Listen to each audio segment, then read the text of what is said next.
I'm Robbie Nelson from RacetrackDatabase.com. This is my 2003 Lance Revolution 8. We're going to be installing some Mega coilover suspension. I got our tools we're going to need for this job lined out here. Basic tools. Doesn't take much for this. Should take about an hour to get everything done. 14mm wrench for the bolts on top of the struts. 12mm wrench for the brake line bracket goes on the front struts. Torque wrench for torquing everything down to right specs. Got this for a breaker bar. The bolts on the bottom of the struts on the front, at least I know, will be very tight. Got a nice impact socket there.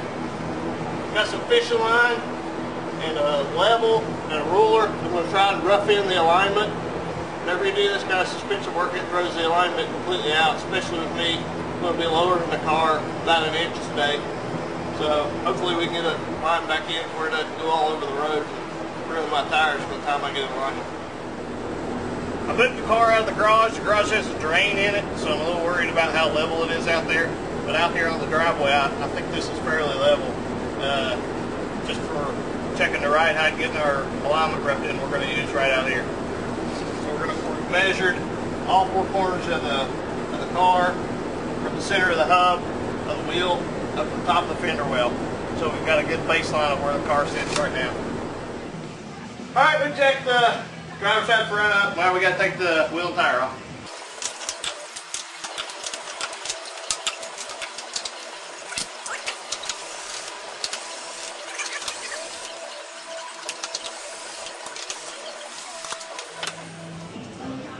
We got the wheel off, now we got to take the bracket for the brake line off, just a 12mm wrench.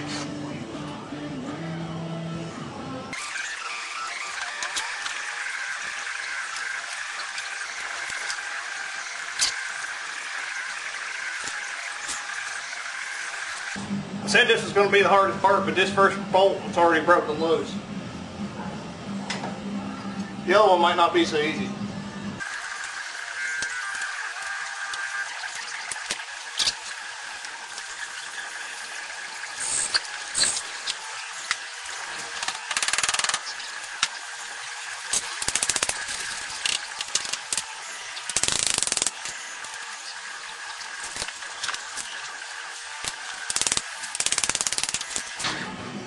This top bolt gave me some trouble. You can't turn it. You got to hit it like that with a hammer. The reason you can't turn it is it's got a flat spot on the end of it that keeps it from turning.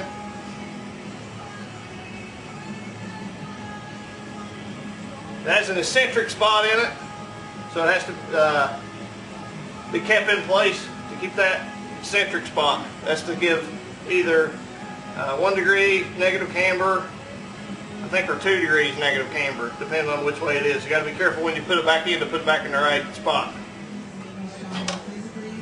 Now I got 3 14mm bolts at the top of the strut tower.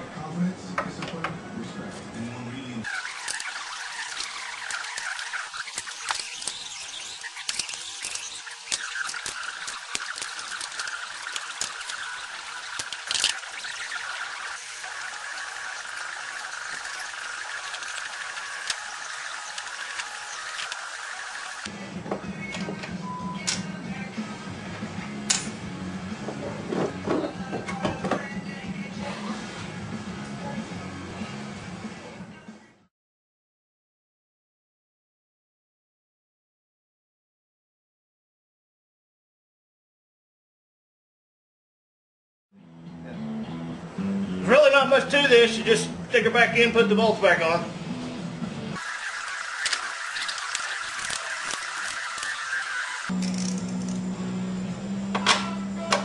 There's 30 foot-pounds on all these top strut mounts.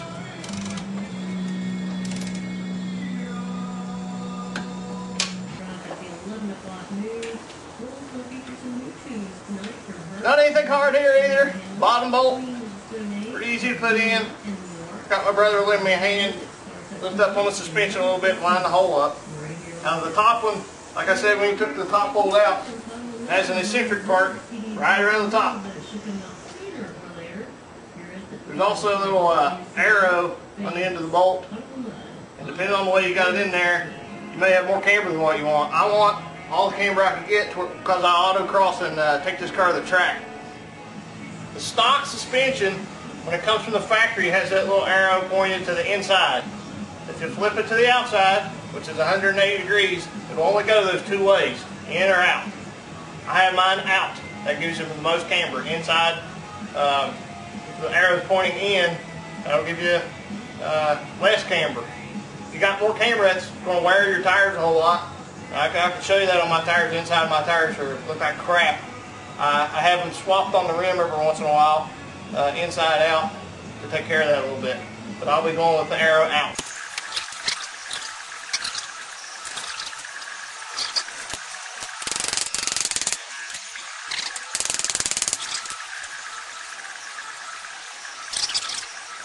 We got our bolts back in, now we're going to torque them down. These have a lot of torque on them, 130 pounds. This top one shouldn't be able to turn on the other side, the bolt, because the hole's oblong. But I'm going to have my brother hold it here for me just to make sure it doesn't turn.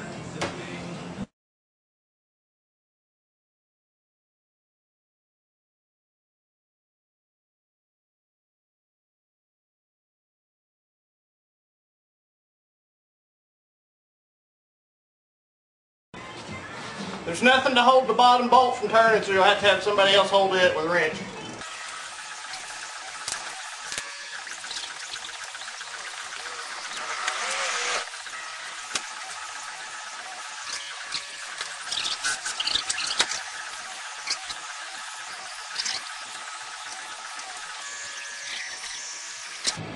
That's it, one's done.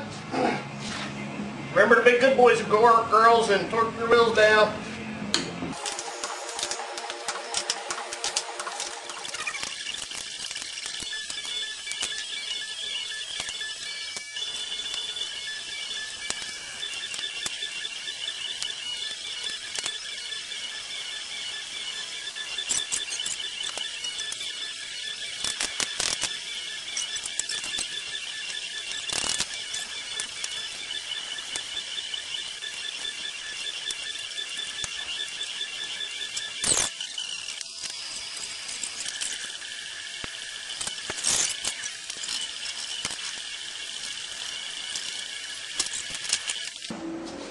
I have an aftermarket front sway bar in here, so apparently it was putting a little load on this side. We just had to put a little axe behind it and came right out there.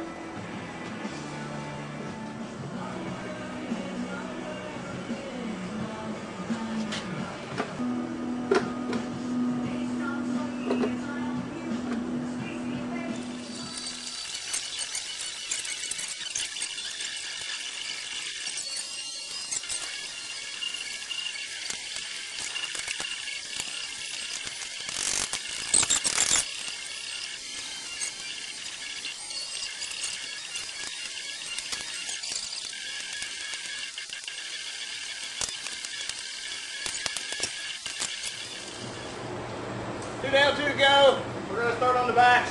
We're going to lift it up by the rear differential rather. So you can do both of them at the same time. Hardest part here is going to be getting out the trunk liner, believe it or not.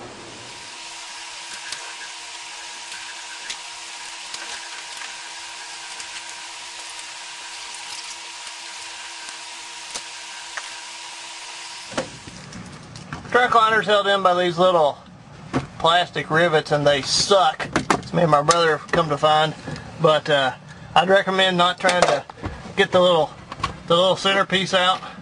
When you put it back, you can pop it out, and then push it back in. But when you're trying to get them out, just pop them out by the outer rim. It's a lot easier.